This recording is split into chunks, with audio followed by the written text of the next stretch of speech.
మహబూబాబాద్ జిల్లాలో నకిలీ సీఎంఆర్ఎఫ్ బిల్లుల దందాలో మాజీ ఎమ్మెల్యే శంకర్ నాయక్ ఆయన అనుచరులు ఉన్నట్లు తేలింది. ఈ మేరకు మానుకోటలోని 2 ప్రముఖ ఆసుపత్రుల్లో సిఐడి విచారణ చేపట్టింది. సీఎంఆర్ఎఫ్ నకిలీ బిల్లులు సృష్టించిన సూత్రధారులపై అధికారులు ఆరా తీస్తున్నారు. నకిలీ సీఎంఆర్ఎఫ్ లెటర్లతో మాజీ ఎమ్మెల్యే ఆయన అనుచరులు కోట్లు దండుకున్నట్లు తెలుస్తుంది. విశ్వాస హాస్పిటల్ వాళ్ళు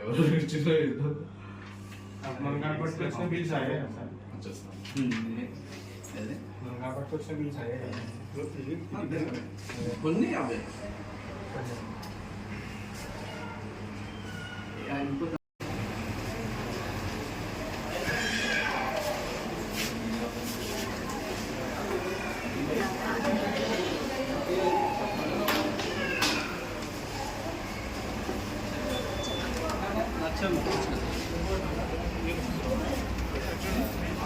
అయిపోయింది.